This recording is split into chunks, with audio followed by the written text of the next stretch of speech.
Boa noite, irmãos.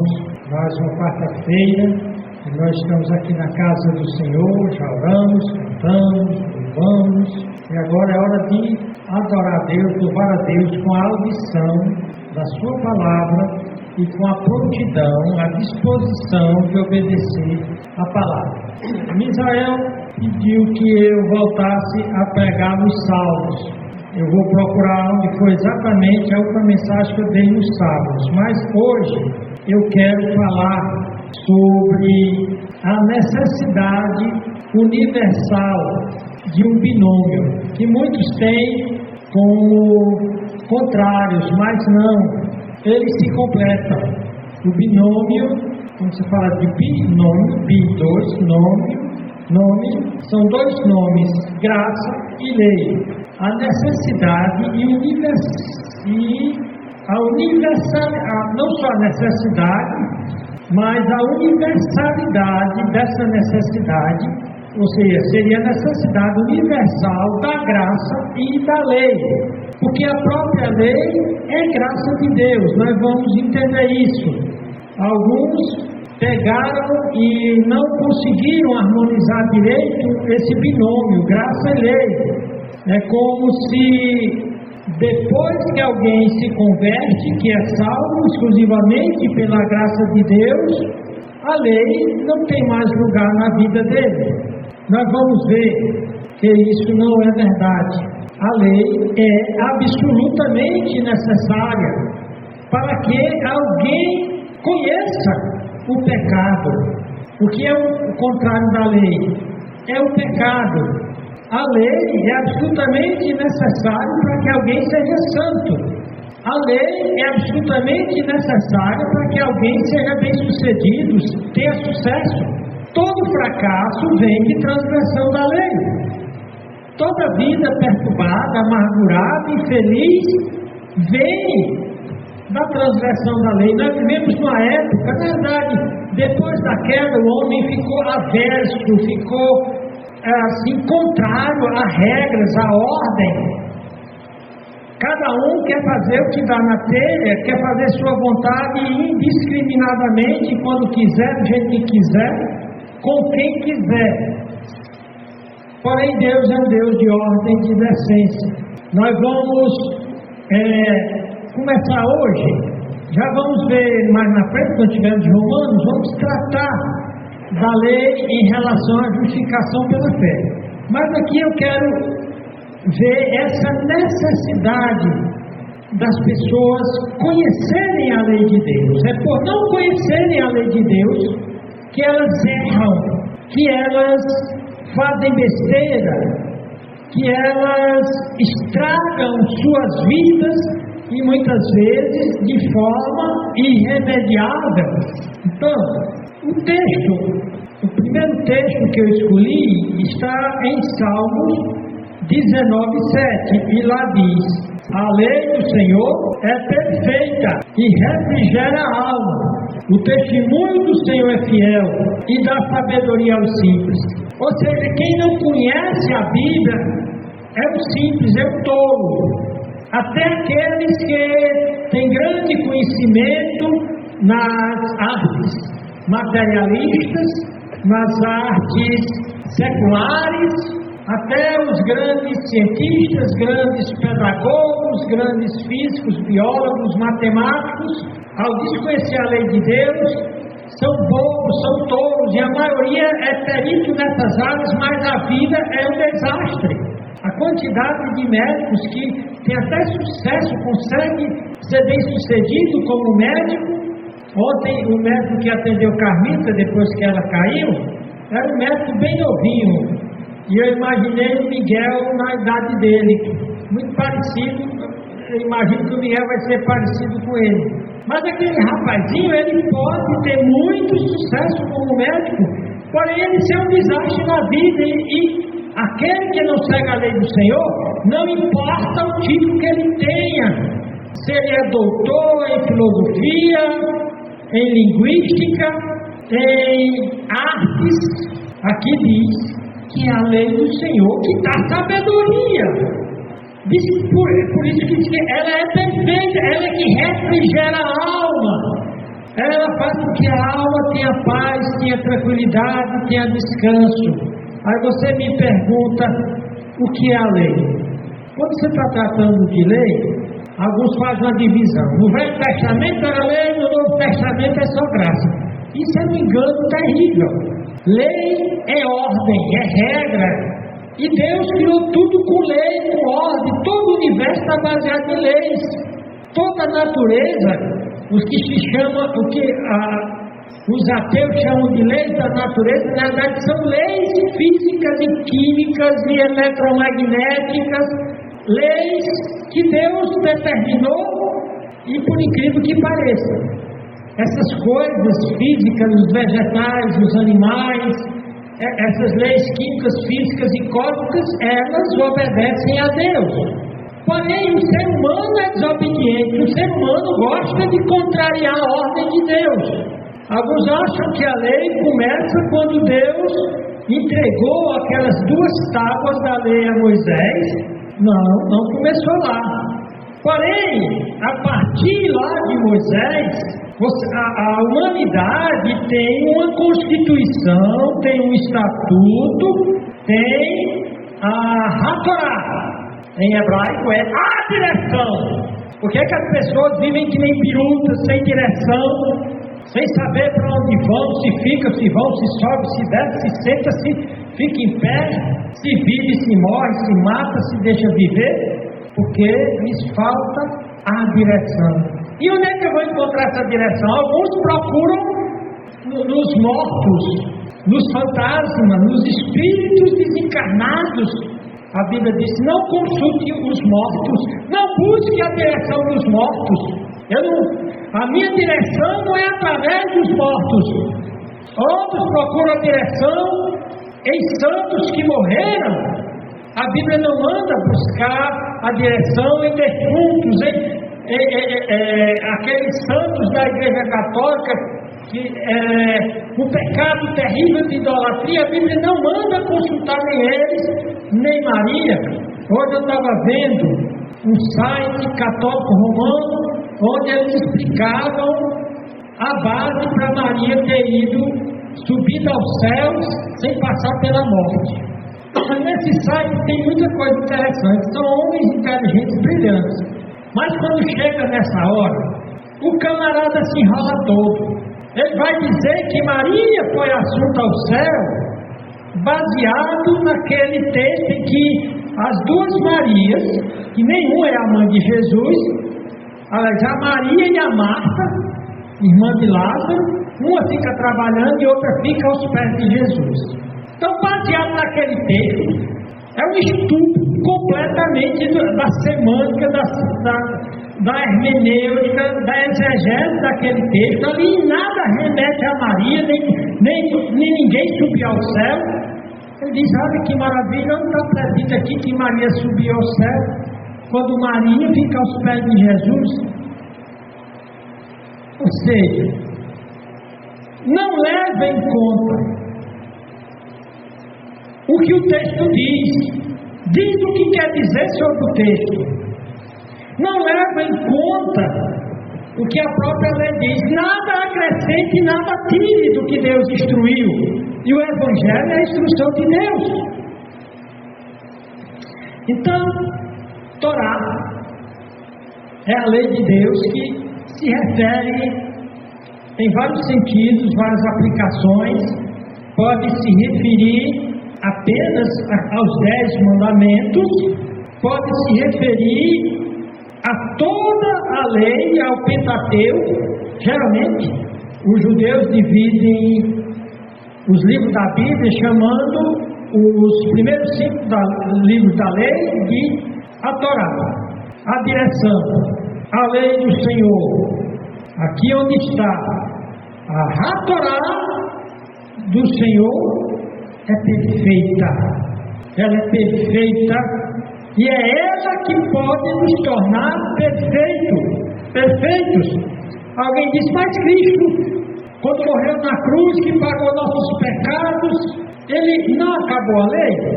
Só se foi na sua Bíblia. Na minha Bíblia, Jesus Cristo diz, vamos dar uma olhadinha aqui em Mateus, capítulo 5, olha que Jesus Cristo disse: não cuideis, ou seja, não bote na sua cabecinha que eu vim destruir a lei. Outra versão diz abrogar, destruir, acabar. Não cuideis que eu vim destruir a lei ou os profetas, não vim abrogar, mas cumprir. E ele diz mais: porque em verdade vos digo que até que o céu e a terra passem, nenhum jota ou um tio, pequenos sinais do hebraico, se omitirá da lei sem que tudo se seja cumprido.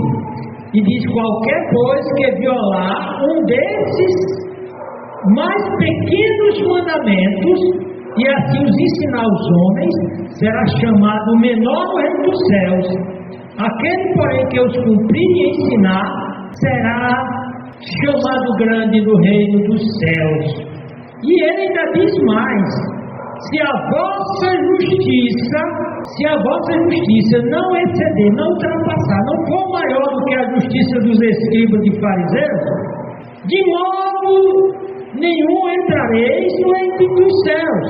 Então você nota que a justificação pela graça não isenta o que foi justificado, que agora está salvo, sem merecer ou pagar, mas Deus lhe deu o Espírito Santo para capacitar ele a ser santo. Paulo diz isso, que não foi à toa que ele nos deu o Espírito Santo. Ele disse que nós devemos ser santos no corpo, na alma e no Espírito, e diz que não foi à toa, não foi por acaso. Então é impossível alguém ser santo. Então, hoje pela manhã, preparando essa mensagem, eu redigi no editor de texto do meu celular verdades eternas sobre a lei de Deus. E eu quero compartilhar com você essas verdades eternas. A primeira: a lei de Deus rege o universo e todas as coisas. Tudo é regido pelas leis de Deus. Tudo. Leis cósmicas, leis químicas, leis físicas, leis de toda ordem. Tudo que funciona no universo e funciona bem, funciona de acordo com as leis do universo, as leis de Deus. Então a lei de Deus não se refere somente aos 10 mandamentos ou ao Velho Testamento. Primeira verdade. Segundo, a justiça de Deus se revela inescapavelmente na lei. Você quer saber o que é justo? Vai para a lei. Agora, a Bíblia diz que aquele que cumprir a lei será justificado. O grande problema é que nenhum de nós pode cumprir a lei. Se pudesse, seria justificado pela lei, mas não pode.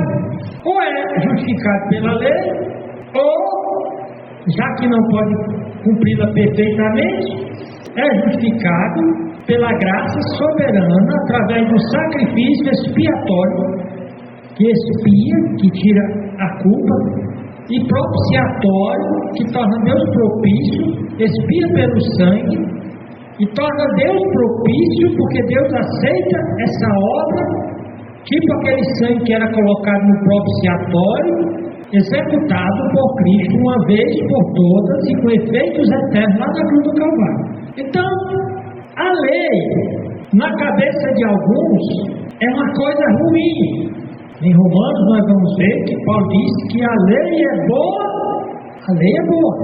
e o mandamento santo, justo e bom. Por quê? Porque a lei, que diz como é que Deus é no seu caráter, expressa o caráter bom, santo e justo de Deus. Por isso que ela é perfeita, porque ela é o referencial da perfeição de Deus. Então, não há bem fora da lei de Deus, pois a lei de Deus expressa o caráter bom de Deus. Deus que é o sumo bem, a essência, a única e exclusiva fonte de tudo que é bom. Quarta verdade: a lei de Deus é perfeita e é ela que a graça usa para restaurar e aperfeiçoar a alma. Primeiramente, como diz lá em Romanos, capítulo 3, que é pela lei que vem o pleno conhecimento do pecado. É a grande desgraça dos crentes, é não estudarem a lei, é não levarem a sério a lei. No Velho Testamento, leis cerimoniais típicas, leis que eram específicas para o povo judeu, que o apóstolo Paulo diz lá em Colossenses 2 que esses mandamentos da lei não são exigidos da igreja. Mas todos os outros mandamentos são repetidos no Novo Testamento. Dos 10 mandamentos, apenas o sábado não é repetido. Paulo diz lá em Romanos que o verdadeiro amor não mata, não rouba, não mente. Todos os 9 mandamentos. Portanto, a lei de Deus é perfeita. E é ela que a graça usa para me convencer de que eu sou ruim, de que eu não presto, de que eu mereço o inferno. É ela que me ajuda a saber onde é que eu tenho de me consertar. É como um espelho. O que é que há tanto crente derrotado hoje? Porque ele despreza a lei de Deus. Ele não estuda a lei de Deus. Eu vou pregar mais sobre a lei de Deus para ver se eu trago essa consciência do que é que precisa mudar na nossa vida. Então, por ser perfeita, santa, justa e boa, a justiça da lei não pode ser perfeitamente satisfeita ou cumprida por uma raça caída no pecado. É aí que entra o segundo aspecto da lei. Aí, nesse ponto, a lei é inimiga, é mortal, é condenatória, e é ela que estabelece a perdição do pecador. Porque, como eu falei aqui, toda a desgraça do ser humano é por desobediência da lei de Deus. Eu lembro até de um livro que saiu aqui no Brasil. O livro era mais ou menos assim: O Segredo da Felicidade em 10 Passos, que eram os 10 mandamentos. Se alguém cumprir os 10 mandamentos, ou se aproximar o máximo possível de cumprir, será feliz. Então, a lei de Deus, ela é nossa amiga, se nós a usamos como espelho para consertar a nossa sem-vergonhice. Porém, ela é nossa inimiga se tentarmos usá-la como meio de salvação. Porque o próprio apóstolo Paulo disse: a lei não foi dada para quê? A lei, ela não provê nada para tirar pecado, para purificar pecado. Ela não tem nenhuma promessa de dar vida eterna a ninguém. Então, por ser perfeita, justa e boa, a justiça da lei não pode ser perfeitamente satisfeita ou cumprida por uma raça caída. Aí entra o segundo aspecto da lei, que é negativo, mortal, condenatório, que estabelece a perdição eterna para os pecadores.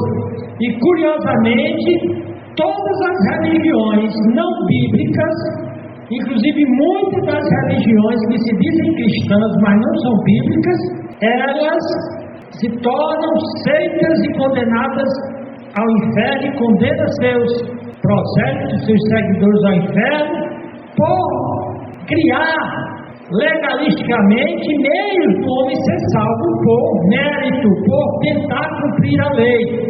Então ninguém será salvo. A Bíblia é bem clara sobre isso, especialmente em Romanos e em Gálatas. E por que é que não podemos ser salvos pelo cumprimento da lei? Nós só seremos felizes pelo cumprimento da lei. Nós só vamos vencer nossos problemas obedecendo a lei. Olha, depois eu vou fazer um estudo expositivo aqui no Salmo 119, são 165 versículos. Todo ele, cada versículo exalta a lei. E o primeiro versículo diz: bem-aventurado. Deixa-me ler aqui o primeiro versículo do Salmo 119. Olha o que ele diz aqui, mostrando a importância da lei, infelizmente uma importância que a maioria dos crentes não dá. Você é salvo pela graça. E o apóstolo Paulo disse: porque você acha que foi salvo pela graça, você foi liberado para quebrar a lei, para pecar?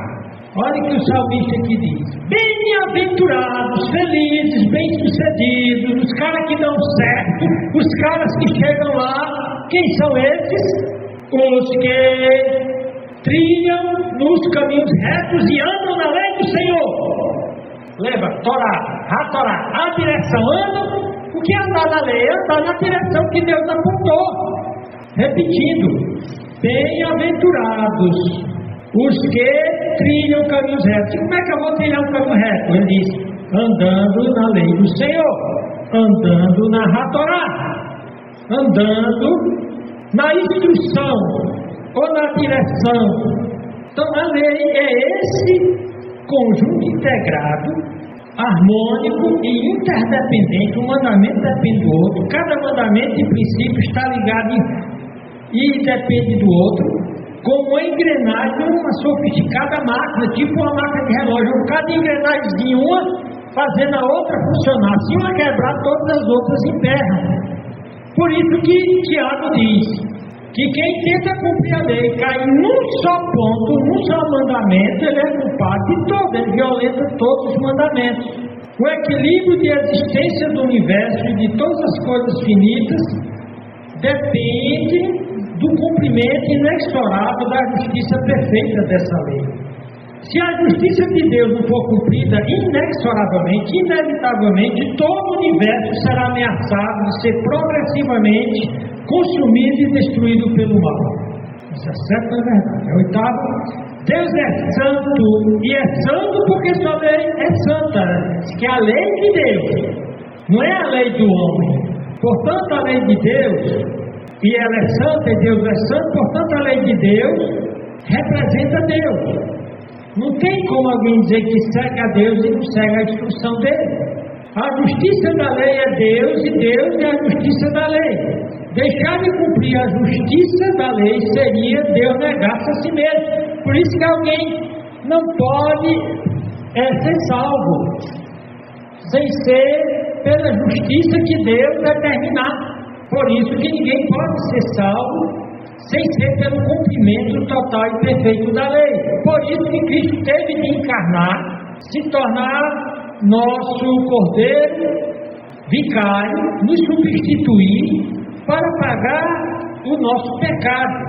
Se Deus não fizesse isso, Ele estaria negando a si mesmo. E Deus jamais pode negar a si mesmo. Logo, sendo a justiça da lei, sendo aquele que zela pela justiça da lei, Deus jamais poderia negar ou mudar o custo dessa justiça, no sentido de que aquele que pratica o mal vai colher o mal, aquele que peca vai colher a perdição.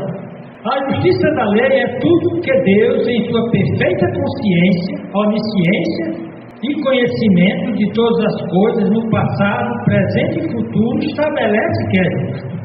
Então, como Deus conhece tudo, no passado, presente e futuro, Deus conhece todas as coisas, em todos os sentidos amplos, e Deus sabe exatamente o que é certo. Por isso que a vontade de Deus é perfeita e agradável. Por isso que você não vai conhecer a vontade de Deus.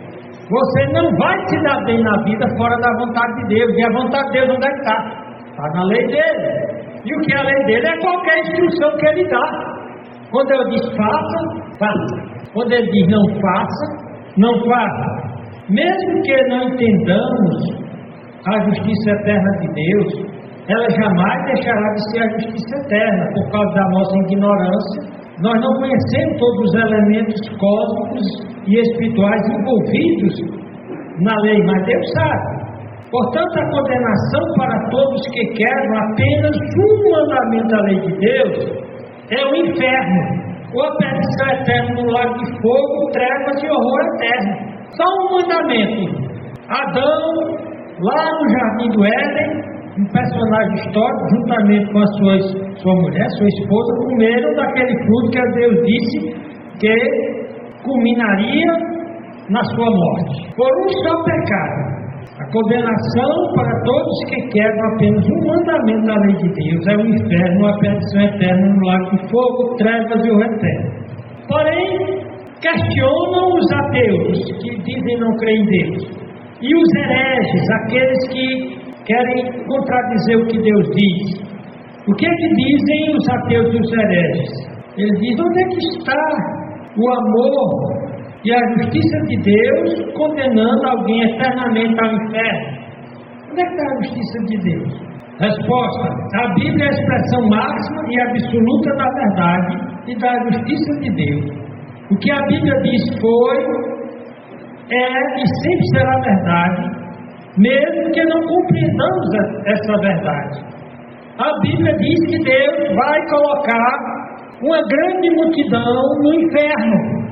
o lago de fogo eterno, para horror e vergonha eterna, e Ele não deixará de ser um Deus misericordioso, Ele não deixará de ser um Deus de amor, Ele não deixará de ser um Deus que é verdade.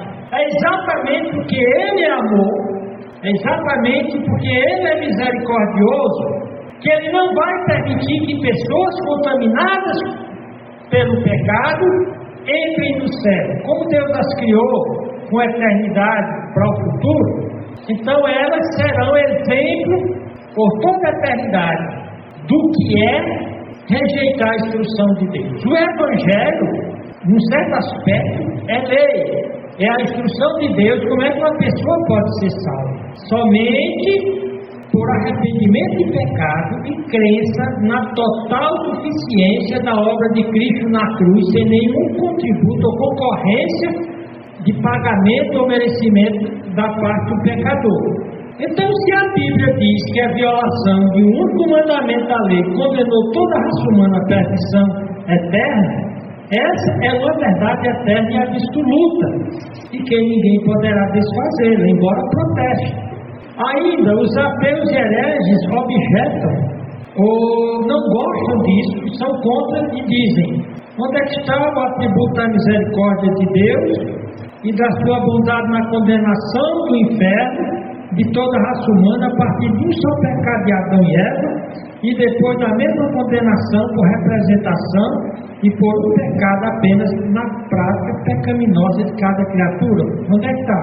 Quando você vê a coisa não segmentada, cortada astuciosamente para querer culpar a Deus de alguma coisa, na realidade Cristo restabeleceu e dá condição de alguém conhecer o amor e a misericórdia de Deus.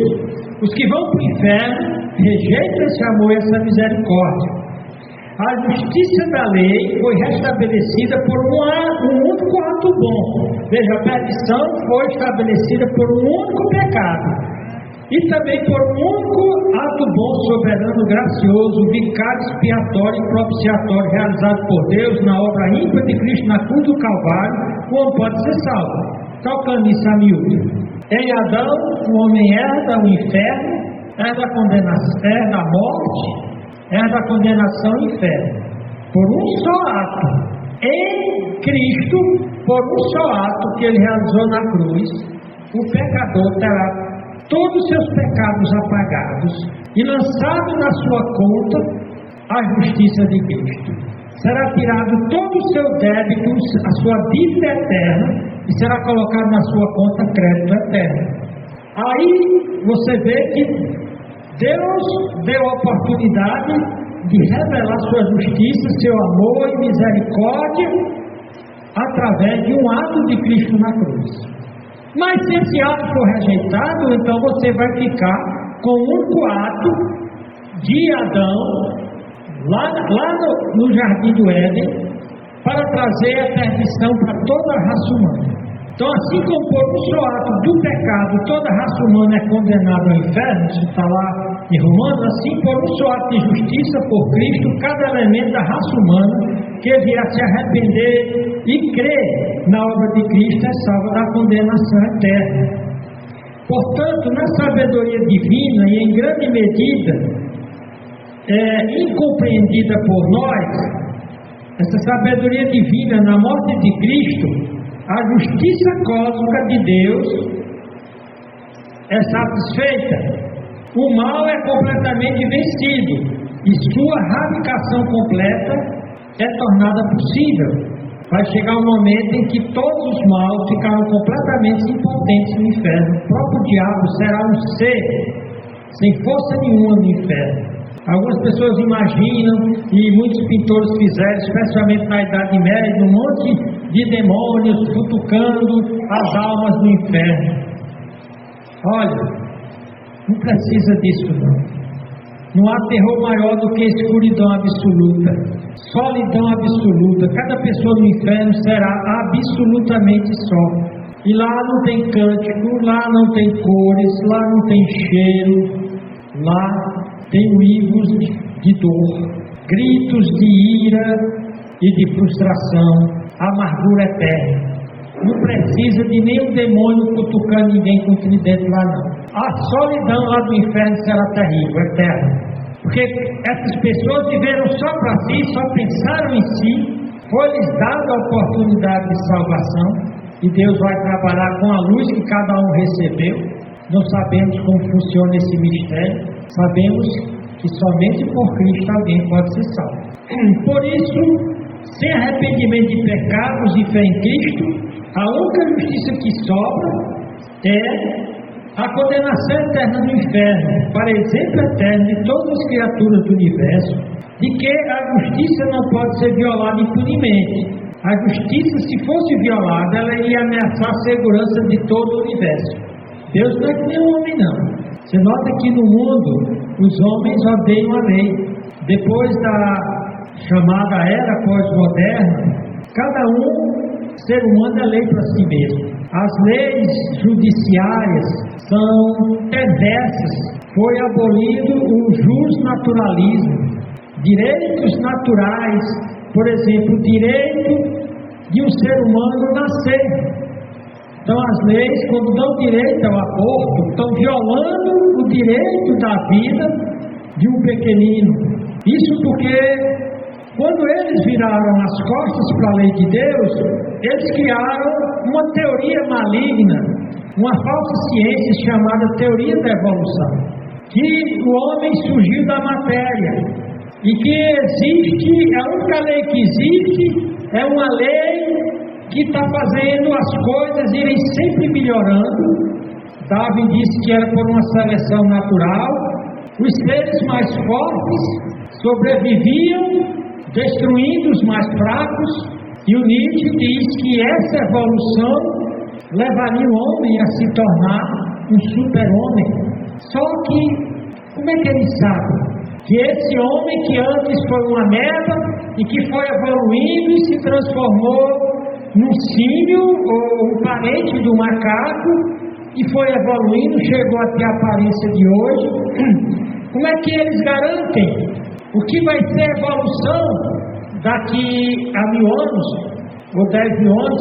Só que você nota que você não vê traço nenhum de evolução na humanidade. Que toda a teoria da evolução e os homens e fósseis que eles encontraram é cheio de picaretagem, de fato. Depois eu vou dar um estudo completo aqui sobre isso. Essa falsa ciência, ela tem tanta mentira, ela tem tanta falsidade, tanta pilantragem, que é exatamente porque o homem não quer a direção de Deus, não quer a lei de Deus, que ele mantém. Eles sabem que o homem não veio da evolução, que os milhões e milhões de anos, por exemplo, ontem, com a inundação lá do Rio Grande do Sul, apareceu lá os ossos de um animal grande, acho que de uns 2 metros, e a jornalista disse: ele tem milhões e milhões de anos. Que nada, é tudo mentira. E essa teoria da evolução, ela acaba com o direito natural de todas as pessoas. Ela cria ideologias tipo comunismo, que vale o progresso, mesmo que tenha de eliminar pessoas. Eu lembro, logo quando entrei na faculdade de filosofia, logo no primeiro ano eu peguei um professor de sociologia, que ele dizia que para a humanidade sobreviver, tem que haver uma guerra para matar pelo menos uma terça parte da humanidade. Como nós temos 7 bilhões, isso dá mais de 2 bilhões de pessoas. Portanto, os comunistas devem ter aplaudido quando aconteceu o Covid-19, a pandemia, porque eles torcem para que ocorra realmente uma mortandade por guerras ou por epidemias. Por quê? Porque os comunistas são ateus. Os comunistas, eles se dizem progressistas, evolucionistas. Eles creem na evolução que nunca existiu. O próprio comunismo, todo país que ele foi, ele destruiu aquele país. Ele acabou com aquele país. Então, a teoria da evolução começou na biologia, dizendo que seres inferiores, a partir de uma ameba, foi desenvolvendo na água, depois criou pé, saiu da água e está evoluindo. Porém, essa teoria maligna saiu da biologia e está na sociologia, está na política, está em todas as áreas da educação, dizendo que tudo tem de evoluir, a verdade tem de evoluir, que tem de evoluir para pluralismos, para diversidades, o que tem trazido confusão, destruição, porque rejeitaram a lei de Deus, que diz que Deus disse, ele diz que Ele criou os céus e a terra, e criou já perfeitos, completos, todos os seres vivos que estão na terra. Nada evoluiu, ao contrário, o homem está se tornando mais débil, mais fraco. O homem não está evoluindo. A evolução tecnológica é apenas um auto-engano. De fato, a Bíblia prevê que ia haver um avanço tecnológico, mas o cérebro do homem não é mais inteligente do que há 1000, 2000, 3000 anos atrás, não. É possível que o cérebro dos homens do passado eram muito mais ágeis do que o nosso. Eles construíram pirâmides incríveis, uma engenharia incrível para criar uma pirâmide daquela, que ele chegou até a dizer, não pode ter sido o ser humano, deve ter sido astronautas que vieram de outros planetas, só que até agora não apareceu astronauta nenhum. Então o homem não está evoluindo. Devido à vida devassa, à vida contrária à lei de Deus, o homem tem se mantido vivo à custa de uma grande quantidade de remédios, mas com uma péssima qualidade de vida. Diferente da vida que já aconteceu no passado, a vida dos pré-diluvianos que chegavam a quase 1000 anos, a um custo por desobedecer a Deus.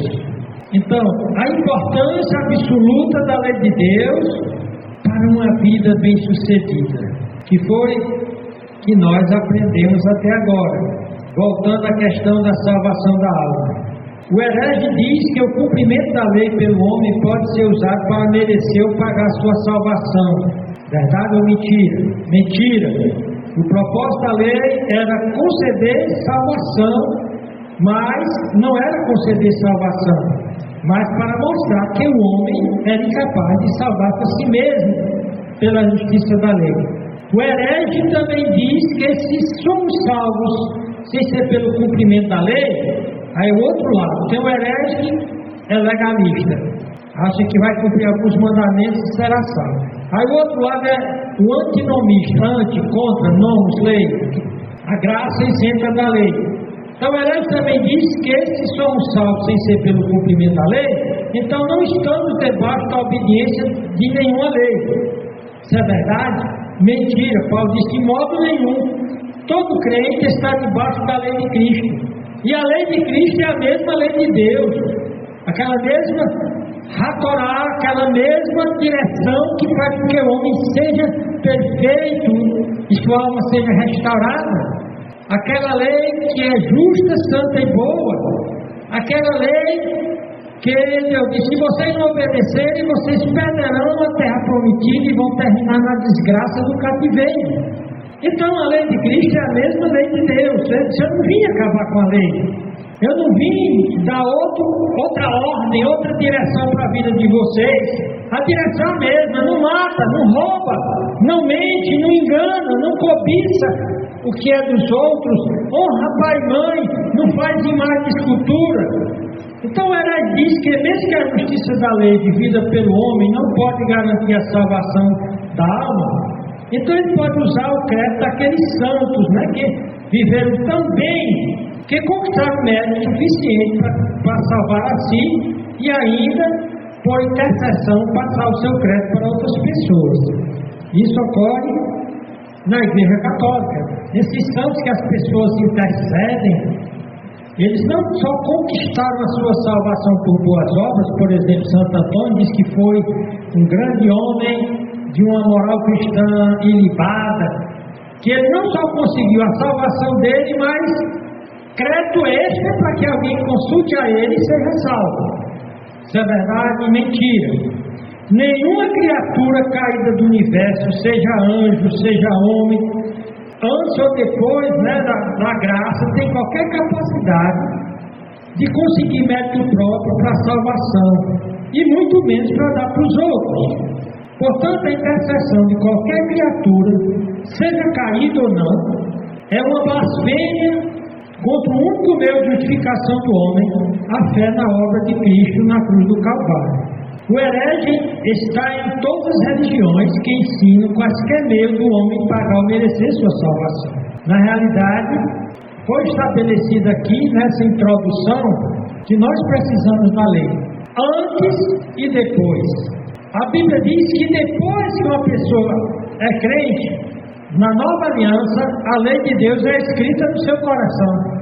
O descrente também, mesmo sem ser crente, a Bíblia diz que ele tem uma lei dentro dele, a consciência. Ou seja, ninguém vai poder alegar que não sabia da gravidade dos seus pecados, dos males que fez. Portanto, eu quero terminar essa mensagem lendo aqui, pedindo que vocês repitam comigo. Digam comigo: bem-aventurados os que trilham caminhos retos e andam na lei do Senhor. Bem-aventurado. Aqui é tudo que uma pessoa quer. Todo mundo quer ter sucesso. A Bíblia diz só seguindo a lei do Senhor. Todo mundo quer ser feliz. Aqui está dizendo só pela lei do Senhor. Todo mundo quer ter paz. E só a lei do Senhor restaura a alma. Amém, irmãos? Senhor Deus, nosso Pai, nos ajuda a amarmos a Tua lei. Em nome de Jesus Cristo. Amém. Boa noite.